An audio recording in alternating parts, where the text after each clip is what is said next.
At the end of Wasteland 2, it was pretty grim for the Rangers. They ended up having to nuke their own base to take out an AI, and they were really sort of down on their heels at that point.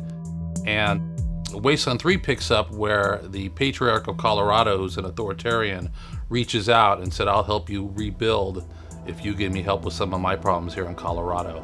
And so that's really where Wasteland 3 begins, as the Rangers make their way out to Colorado to speak with the Patriarch. We try our best to give Wasteland 3 the same flavor and the same moral questions and pathos and humor as Wasteland 2, which is a continuation of the traditions that began in Wasteland 1, which had all of those things. We like to think about stories not just saving the world, but things that are more personal. And so that was one part of the things that drove us with the Patriarch, is he had an issue that he was dealing with that was more personal, not wasn't saving the world or taking over the world. And the other part was just, again, getting them into a new area, and we thought Colorado would be great because of NORAD and the doomsday preppers that live there. And also, we love the Denver airport and all the weird, superstitious stuff that's there. We thought this is perfect for Wasteland. One of the characters that you'll meet in Wasteland 3 is Mother Nancy Reliance, who is the leader of the Gippers. The Gippers believe that Ronald Reagan is a god. They call him God President Reagan. And she is both Ronnie's wife and his high priestess. They may be crazy, the Gippers, but they control all the oil in Colorado, so you kind of got to deal with them if you want any oil. There's Sergeant Quan, who's the Rangers' liaison with the Marshals. The Marshals are the Patriarch's police force. Quan is just as corrupt as the rest of them, but he's a good guy generally. He just doesn't mind taking a little money on the side. But he's the guy that sort of helps the Rangers find their footing when they first get to Colorado. He shows them around. He knows Colorado Springs really well. So he's kind of their guide and the guy who can get things done on the sly when they need that sort of thing done. I think my favorite, which I would define as probably the most entertaining character, would have to be the Psychopath. He's this, batshit crazy individual who is taunting the Rangers. He's on the radio. He's singing to the Rangers. He does horrible things to people that you meet along the way. He's very unlikable, but he's crazy. He's funny like the Joker is in a way. And so when you finally get to him, you're really there. You're supposed to arrest him and bring him back to daddy. That's your job. But he might have made you so angry, you might just kill him on the spot and deal with those consequences. But there's a third option, and again, we love offering that third option, which is you can get him to join the party and become one of the Rangers. And that's where now the whole world is going to react to the fact that you've got this crazy guy in your group, to the point where things completely change. I've said the world is always watching you. So there's a scene shortly thereafter where you run into a group of people who were previously friendly to you, who are questioning, why is this guy in your party? And then you respond with however you sort of rationalize it, and that turns into a fight. And now you're in a battle to the death with people who were friendly prior to that.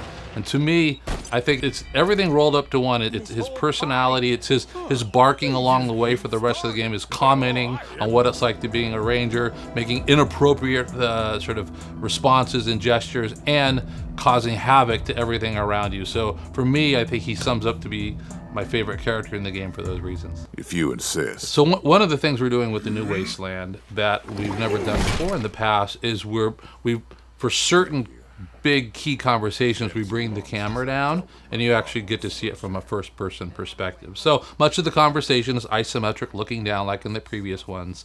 But for some of the key interesting characters, we actually bring the camera down and let you have these first person conversations. Howdy, Hotlander. Wasteland 2 was very episodic. So you would go to a town and there would be a story here, and you would sort of go through that story, and you would go to another town and there would be a story here, and you go through that. The connections between this story and this story were kind of tenuous. Wasteland 3 is a much more cohesive, much more structured story. Wasteland 2, you sort of discover the conflict as you go along. In Wasteland 3, it is presented to you at the beginning, and you don't know if the people that are telling you what you need to do are telling the truth. And that's part of the fun of the game, is discovering, am I being lied to? What is the real truth here? Digging down to find who is really my friend and who is really my enemy. We have these things called tropes, which are the things you expect to see in the game, and you need a certain amount of these things in a game that you expect to see if you're a role player. But we also like to do things they're not used to. So those twists and turns are a big part of what we really enjoy writing.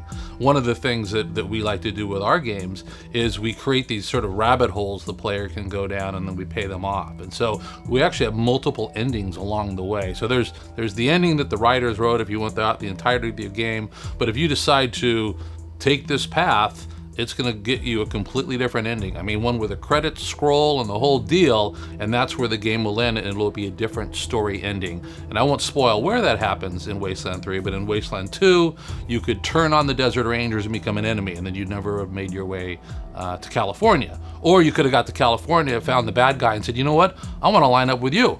And then you could have lined up with the bad guy and did a bunch of heinous acts in order to prove that you really were as bad as he was. So we love opening those things up and letting people dive in. With the Wasteland universe, it's pretty dark. And our players like that, and we put them in very tough, morally difficult situations. And I think we've done a better job with Wasteland 3 in making sure there's that reactivity is constantly paying off, that we're telegraphing it, and it's being reinforced all of the time. There's a great sense that the world is watching you. You know, you'll do a bunch of series of acts, and then an hour later, 10 minutes later, 10 hours later, you run into people talking about what you did. And there's this great moment where you're like, oh boy, they're actually watching this. And so I think that's what makes the world really sort of special.